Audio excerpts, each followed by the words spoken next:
Welcome. This is Scott Tanker, host of Breakfast with the Boss, each and every Thursday from 9:30 to 10 and 10 to 10:30. We have amazing guests, the kind of guests that can help you in your personal life, your professional life. It can help you define who you are. Maybe you're not sure what you want to do. We have all sorts of guests that can help you in every way and aspect of your life. And I call it Breakfast with the Boss. Why?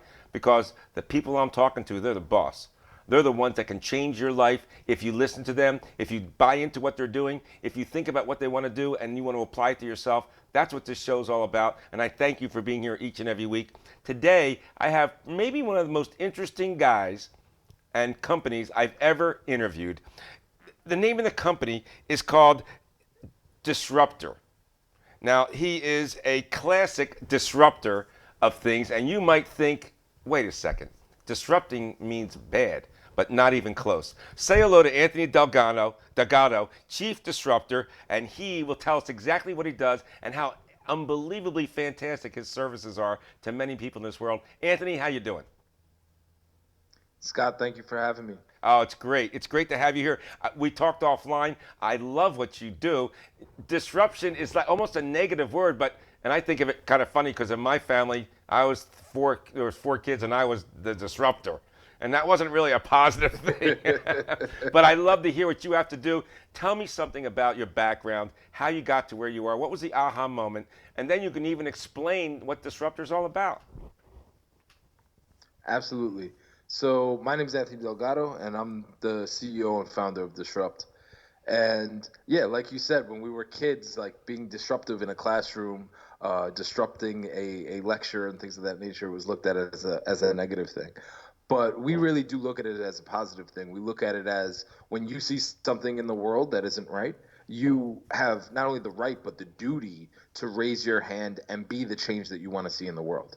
And the tool that we use at Disrupt is technology as a tool to help transform inner cities, help underrepresented communities, and eventually help change the entire world. We feel that coding and technology can help change the world around us and can solve a lot of the problems that we have in today's world.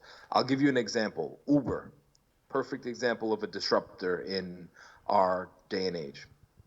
When Uber first came out, it was three guys. One guy was actually driving around California, and he was the first driver of Uber. And at that time, they were probably breaking a few rules, like they were cracking a few eggs to make an omelet. They may or may not have had like the TLC when they came to New York City. I know for a fact, regulations said that you had to be a yellow taxi and you had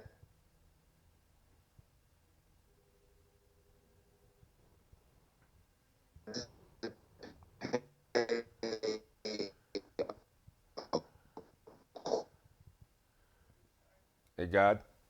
they definitely broke some rules when they came. They definitely broke. They had a policy where they would any of their drivers who were affected. Um, so that's a perfect example of disruption. Another great one that I like to talk about is Airbnb. So when Airbnb launched, it was actually two guys that were putting ads on Craigslist and blowing up air mattresses in their living room. And again, were they breaking a few rules to get that done? Absolutely. Was their living room zoned to become a hostile? Probably not.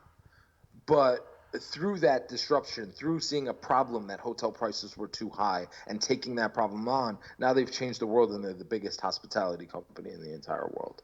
So we really feel that technology is the tool that can transform uh, lives and create upward mobility for communities all across the world. What I thought was So so much where our interesting, headquarters Anthony. is Yeah, here in Newark, New what Jersey, I yes, we are. and we've partnered with Go a ahead. company called Newark Kids Code to teach kids to code. Yeah, and I find it so intriguing that those particular examples were I'm sure money making propositions and thoughts by them. And what I find great about you is that you're trying to help people who otherwise wouldn't have been helped that are actually under helped, not served, which I'm talking about the autism industry and people who need more help to get things done. They're able to help people in the world, but we need to find a place for them. And that's you're using technology for that. And I think that's fantastic.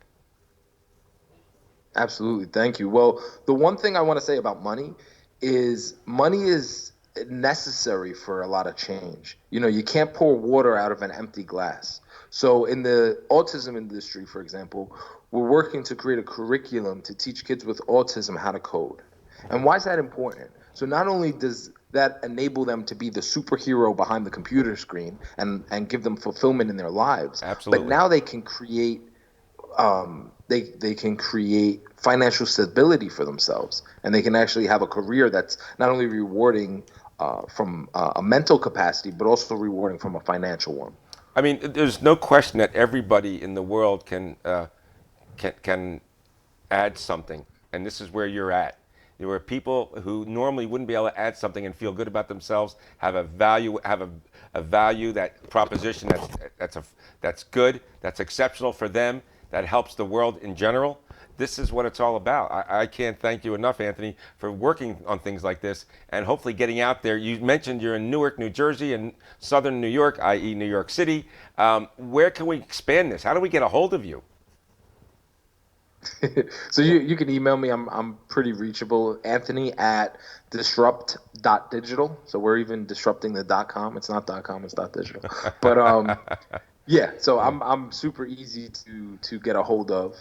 And yeah, we're out here in the Newark, New Jersey, New York City area. I'm in and out, back and forth to New York, Manhattan all the time.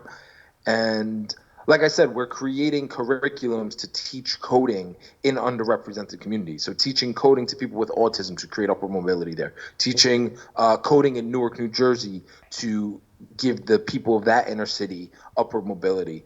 And you asked earlier, how did this all come about? And this all actually came about from Puerto Rico. So I took a trip to Puerto Rico in February. When the hurricane first happened back in September, me and a buddy of mine, we bought a pallet of water and a pallet of food, and we dropped it off at a location, and then we did one of these. We gave ourselves a pat on the back, and we went back to our jobs and our day-to-day lives. And then in January, I met a man named David from Puerto Rico, and come to find out the power never came back on. So, in New York or New Jersey, there's a power outage. Maybe it's 12 hours, if that, and the power comes right back on. There are people in Puerto Rico that have been without power for over 6 months now.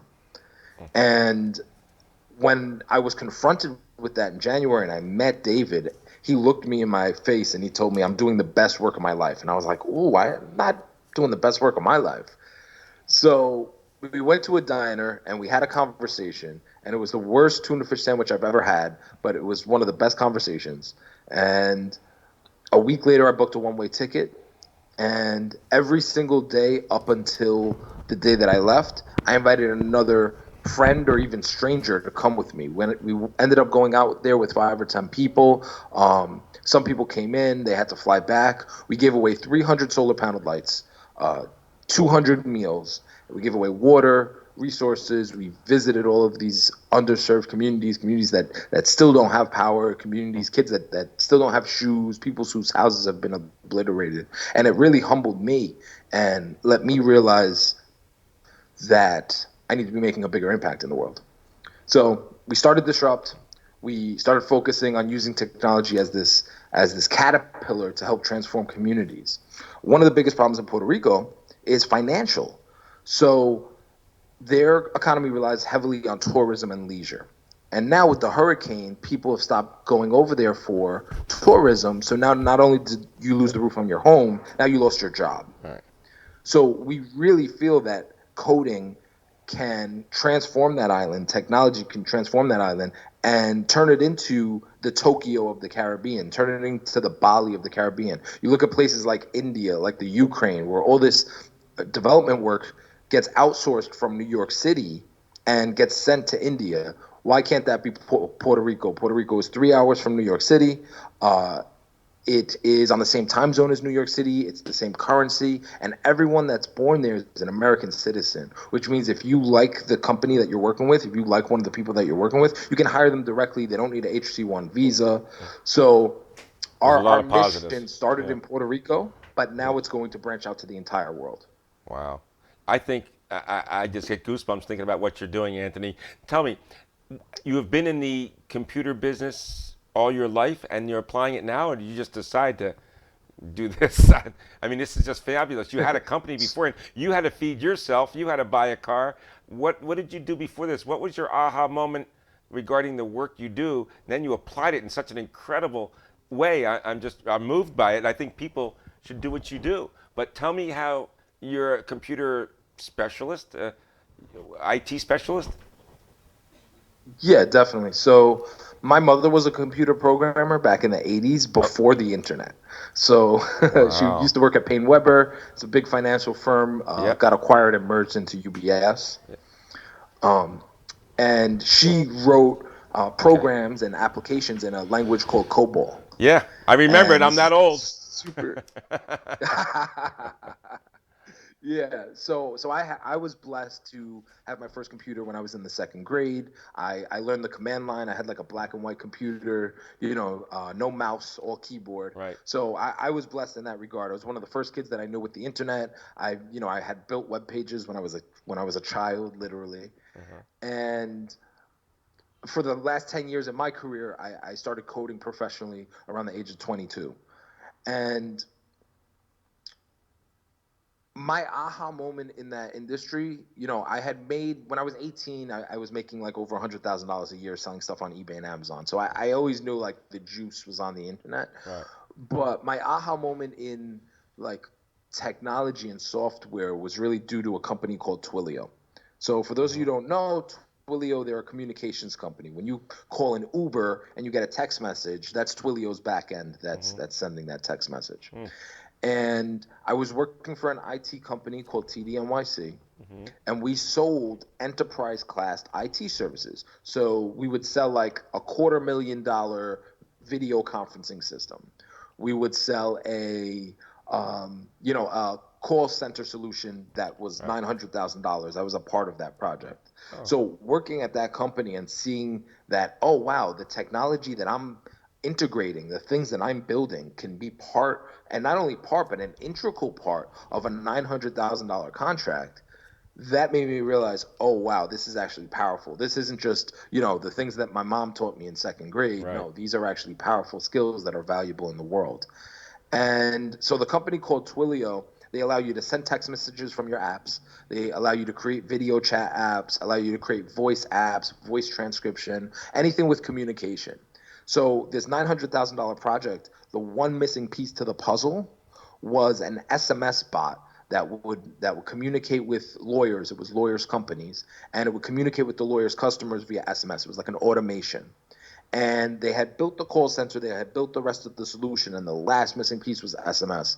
And I was the superhero that came to the day, built that part of the application, and got the rest of the contract, got the other $500,000 executed upon. And that really let me see my self worth. And shortly after that, I went to a conference from Twilio. So I had used Twilio to get that $500,000 check, Mm-hmm. and then I went to a conference of Twilio. So I went to a small meetup in NYC, and I saw two hackers build a video chat app in real time in front of me. So I go up to them after it, and I'm like, dude, how do I get my hands on this? And they said, okay, well, it's in private beta. We're still testing it, but if you want to get your hands on it, we have a conference in San Francisco. So I flew out to San Francisco. It was my first time ever being there. I equated to the trip to the motherland. You go out to San Francisco, the billboards don't say 7-Eleven. The billboards say, Uber and Lyft and Google and all Right. these tech companies. And it's really just tech companies everywhere. So I go out to San Francisco. I go to this tech conference. I'm in the room with people from Amazon, people from Microsoft. I'm meeting all these people, and I'm literally interviewing everyone at every booth. I'm like, cool. How did you get into tech? What languages do you learn?